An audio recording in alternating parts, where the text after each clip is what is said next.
Welcome to the deep dive. Glad to be here. So today we're plunging into this really gripping narrative excerpt. It's called Getaway. Yeah, it's from a larger piece, One Wild Wedding Night, and it's just packed with drama. It really is. You've got this set up a perfect snowy Chicago wedding in January. Looks amazing. Almost too perfect, right? Like something out of a movie. But then things take a very sharp turn. Oh, yeah. High-stakes danger, suddenly. A desperate getaway. Right. And our mission today really is to unpack that, not just the plot points, but how the author uses this intense external pressure, a kidnapping, an assassination threat. Wow. Yeah, how that forces this big internal emotional showdown. So we're moving past the happy couple, Izzie and Nick Santori, even though their wedding kicks it off. Exactly. They're great, but the focus shifts. It shifts to Izzie's cousin, Bridget. And she's about to find out that, well, passion and risk, they go hand in hand, sometimes in a really reckless way. The setting itself sets up that contrast brilliantly, doesn't it? Izzie and Nick met at Leather and Lace, this upscale strip club. Right, so the guest list is unique. Bouncers, strippers, cocktail waitresses, all mixed in. But the vibe is pure joy, celebration. Meanwhile, Bridget, the maid of honor, she's just trying to hold it together. Yeah, she's got these two massive worries just eating at her, threatening to kind of blow up her whole carefully controlled world. Okay, let's maybe quickly paint a picture of the bridal party first, because they seem to represent different things for Bridget. Good idea. They're all in these stunning dark red velvet gowns. You've got Gloria, the older sister, matron of honor, very settled, kind of bossy maybe. The chaperone type. Right. Then Mia, the middle sister, she's a tough attorney, former prosecutor, got a bit of a hard edge. Okay. Then Leah, a stripper from Leather and Lace, but described as feisty and sweet-faced. And Vanessa, from Izzie's Rockette days, pure sex appeal. A little mix. And then there's Bridget, quiet, sweet-faced bookkeeper. And she's worrying about two specific things. Right. So the first worry is public, right? Yeah, very public. In just 2 days, she's scheduled to testify in a criminal trial against her old boss, Marty. From Honest Marty's Used Cars. Sounds legit. Not so much. Turns out he was laundering drug money through the dealership. Oh, boy. Okay, so that's huge. But you said two worries. The second one is the one that's really got her tied in knots. It's personal. It's about a guy, Dean Willis. The name sounds familiar. He's the FBI agent who went undercover at Marty's, posed as a car salesman. Ah, okay. So he was involved in the case. Deeply involved. And last August, Bridget and Dean shared this incredibly intense, passionate kiss in her office. Whoa. But then, the second he confirmed she wasn't dirty, wasn't part of Marty's operation, he just pulled back instantly. Ouch. So she feels completely used. Betrayed. Exactly. Utterly used. And that feeling, that unresolved history, it's just as potent as the danger from the trial, maybe more so. That makes sense. It colors how she sees him, how she reacts when things inevitably go sideways. Yeah. If she didn't have that baggage. She might trust him more easily, maybe cooperate, absolutely. But that initial betrayal, him using her, that's the wall between them now, even when he shows up claiming he wants to save her life. Right. Which brings us neatly into Act 2, and the chaos really starts. It does. Bridget decides she's had enough, leaves the trendy Chicago bar where some of the wedding party ended up. But realizes classic move, she's lost her cell phone. Yep. So she heads back, takes a shortcut through an employees-only hallway towards the ladies' room. Yeah, boom. Collision course. Pretty much runs right into this tall guy, all dressed in black, radiating heat and, danger. Not just any guy, though. No. She recognizes the aftershave instantly. Yeah. That warm scent. It's him. Special Agent Dean Willis. Looking less like a G-man and more like a kidnapper. And he doesn't waste time, does he? Not at all. He basically says, you have to come with me now. Reveals that someone wants her silenced before the trial next week. Not Marty, though. No, apparently not Marty himself, but his former colleagues. The drug-dealing thugs whose money Marty was laundering. They ordered a hit. Jeez. Okay. This just got very real. And Dean adds that he saw a guy acting suspiciously outside her hotel earlier. Her safe space. Gone. Compromised. So hang on. If he knew this, why the dramatic confrontation? Why not approach her differently? Well, that's the thing, isn't it? He admits he's been following her for 3 days, regretting using her before, but he claims he didn't think she'd trust him if he just, knocked on her door and asked nicely. So he resorts to Kidnapping for her own protection. Essentially, yeah. It's not exactly FBI protocol, is it? It feels more like a narrative choice, a way to show how desperate he is, how much he's personally invested. Willing to risk his own career. Totally. He needs her safe, and he doesn't trust the system, or maybe even her, to make it happen cleanly. So how does he pull it off? Maximum drama. Sets off the fire alarm in this packed club, people panicking everywhere. Oh, my God. And then he literally just grabs Bridget, throws her over his shoulder. She's furious, obviously, and carries her out through the back to his waiting SUV. It's pure chaos, pure I don't care about the rules energy. Wow. Okay. So now they're in the car. Yeah. Getaway. Exactly. And the drive is intense. He's driving fast, super focused on these slick, post-blizzard Chicago roads. Bridget. She's fighting him, kicking, furious, probably bruised from being slung over his shoulder. But the text makes it really clear, even through the anger and fear, his touch, just being that close to him, it sparks something. That physical awareness, the unresolved tension. It's undeniable. But even as she feels it, she's thinking, I gotta get away from this guy. First chance she gets. Even though intellectually she knows he's probably saving her life, the trust just isn't there. That's such a great dynamic. The physical danger amplifying the emotional roller coaster. The author uses it perfectly. The speed, the slippery roads, it's all mirroring the reckless, out-of-control nature of their connection. Which leads us right into Act 3. Yeah. The cabin. Right. He drives them way out of Chicago to this remote, cozy-looking fishing cabin owned by a friend.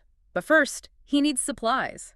They're going to be roughing it for a bit. And they stop at a gas station convenience store. Bridget sees her chance. Exactly. She needs to use the restroom, plans to make a call. Call Mia, her cousin, the attorney. The logical escape route, get the lawyer involved, sort out this kidnapping mess legally. That's the plan. She gets into the restroom, dials Mia's number.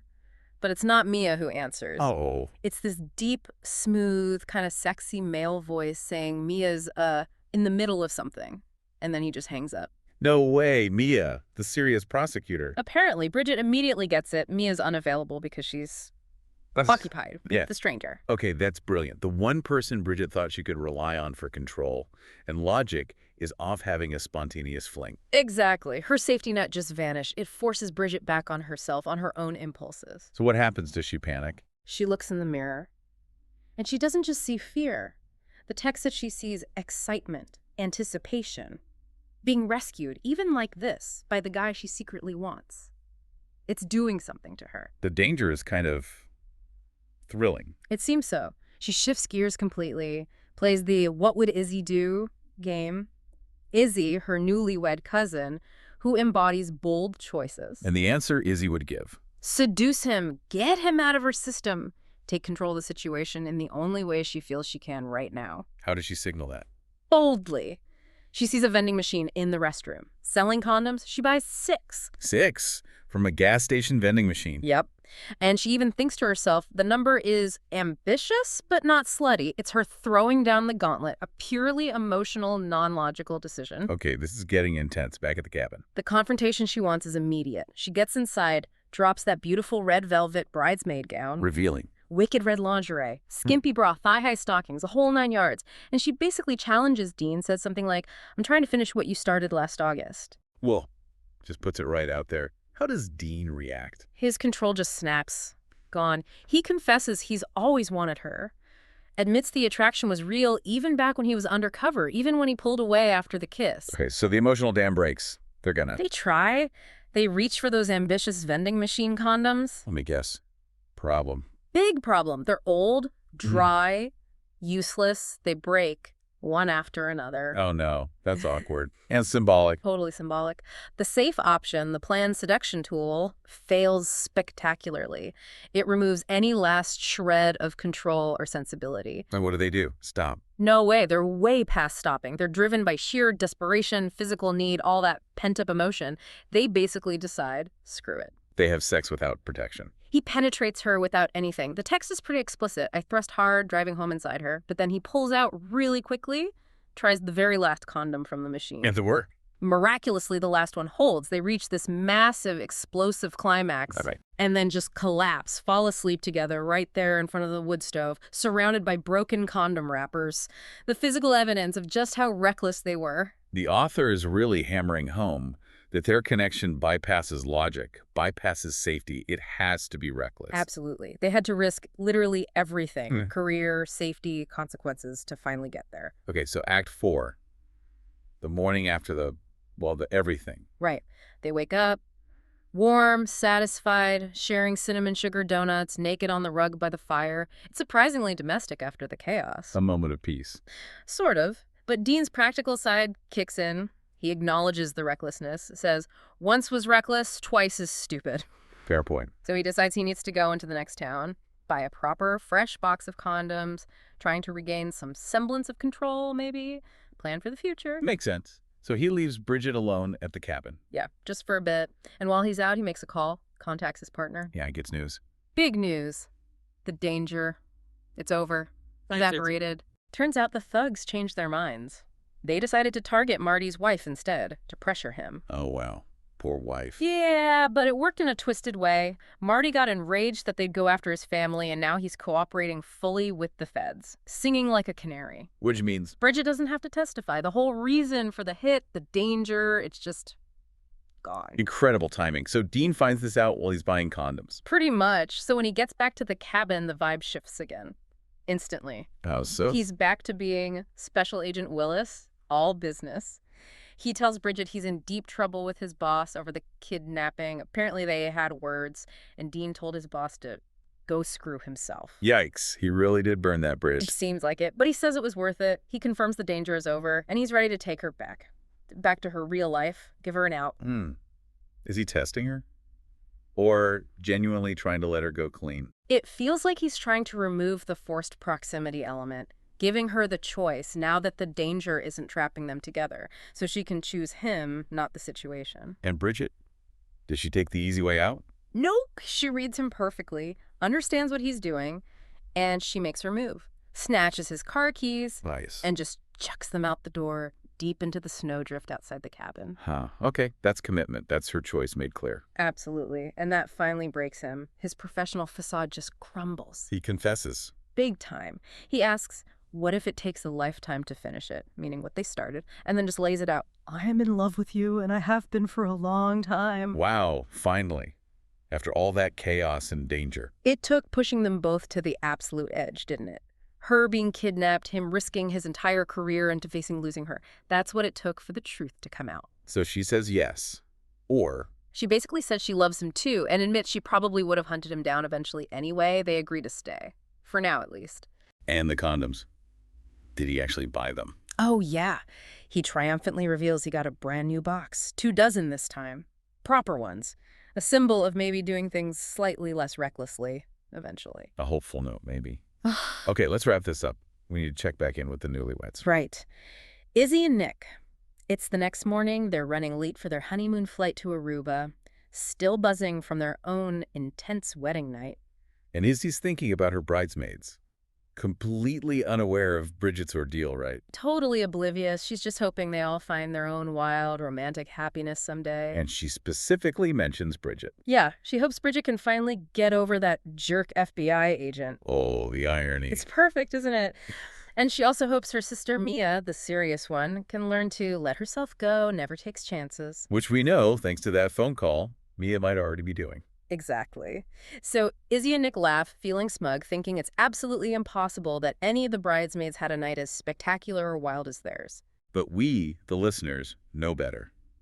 Bridget's night was arguably way more spectacular, and definitely more reckless. Izzie's wish for her came true in the most unexpected, high-stakes way imaginable. It really did. High risk, high reward. Okay, so that leaves us with our final provocative thought for you, the listener. Think about Izzie's comment about Mia, the controlled one, never taking chances. Juxtaposed with Bridget's failed phone call, right? Mia was indisposed with some deep-voiced stranger. Right, so what does that little detail suggest? Maybe the characters who seem the most buttoned up, the most risk-averse, are sometimes the ones secretly craving or even finding the biggest adventures.